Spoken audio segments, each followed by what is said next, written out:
अच्छा, आप chief minister तो नहीं बने, कल को अगर प्राइम मिनिस्टर बनने का मौका मिले तो आप बनेंगे? देश के हित के लिए बनना पड़ेगा, मगर साफ सुथरा।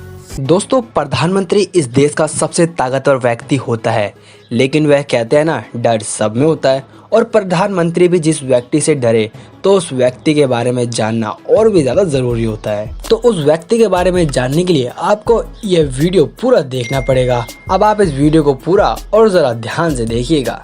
वह दौर था जब महाराष्ट्र में रहने वाली मराठियों को नीचे दिखाया जाता था। महाराष्ट्र में एक से बढ़कर एक कंपनियां, कारखाने मौजूद थे, लेकिन वहां पर जितने भी ऊंचे पद के लोग रहते थे वहां गुजरातियां, दक्षिण भारतीय और बिहारियों का ही कब्जा था।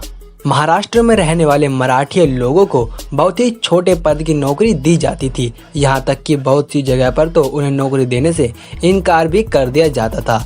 इन सभी से ग्रस्त होकर एक खतरनाक मराठी बाहर आया। उस पतले से दिखने वाले मराठा आदमी ने महाराष्ट्र में मौजूद एक एक मराठी के अंदर ऐसा जुनून भर दिया, जिसे देखकर लाखों मराठी महाराष्ट्र की सड़कों पर निकल पड़े। और उन सबकी जुबान पर सिर्फ एक ही आवाज निकल रही थी, लुंगी उठाओ और पुंगी बजाओ। पूरे महाराष्ट्र में हर पोस्ट ऑफिस, दुकान, कंपनियों में तोड़फोड़ होनी शुरू हो गई थी, जहां दक्षिण भारत और गुजरात में रहने वाले लोगों का कब्जा था। देखते ही देखते उस पतले से दिखने वाले महाराष्ट्र आदमी के पीछे महाराष्ट्र में रहने वाले मराठा की फौज खड़ी हो गई। यह दृश्य इतना ज्यादा खतरनाक था कि महाराष्ट्र के मुख्यमंत्री उस आदमी से खौफ खाने लगे थे। एक राज्य के अंदर सबसे शक्तिशाली वहां का मुख्यमंत्री ही होता है, बिना उसकी इजाजत के एक काम भी नहीं होता। लेकिन महाराष्ट्र के अंदर एक ऐसा शख्स निकल कर आया जिसके इशारे पर महाराष्ट्र कुछ भी नहीं करने के लिए तैयार था। वह शख्स था बाला साहेब ठाकरे। दोस्तों, यूं ही शेर शेर नहीं कहलाता। अब आइए जानते हैं इस शेर के बारे में।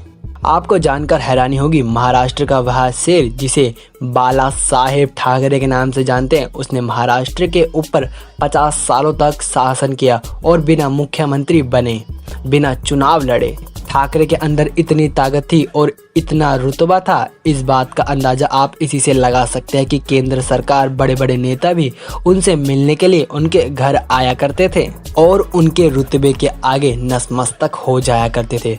दोस्तों, बाला साहेब ठाकरे का पूरा नाम बाला केशव ठाकरे था और इनका जन्म 23 जनवरी 1926 में पुणे में हुआ था। और वह एक साधारण से परिवार से ताल्लुक रखते थे। उनके पिता का नाम केशव सीताराम ठाकरे था, जो कि बहुत साधारण आदमी थे। लेकिन वह कहते हैं ना, पिता की परछाई बेटे पर तो पड़ती है।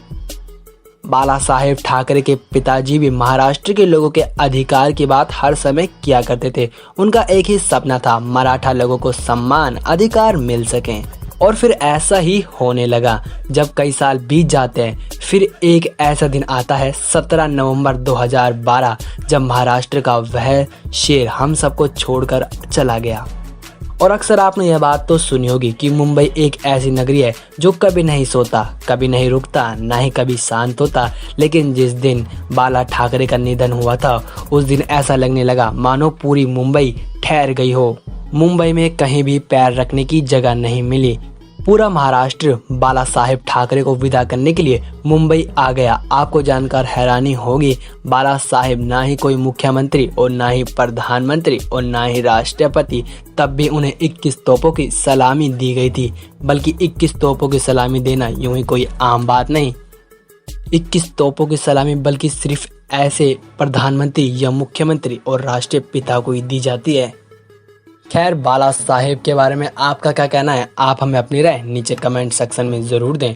और साथ ही ऐसी इंटरेस्टिंग वीडियोस देखने के लिए हमारे चैनल को लाइक, शेयर एंड सब्सक्राइब ज़रूर करें।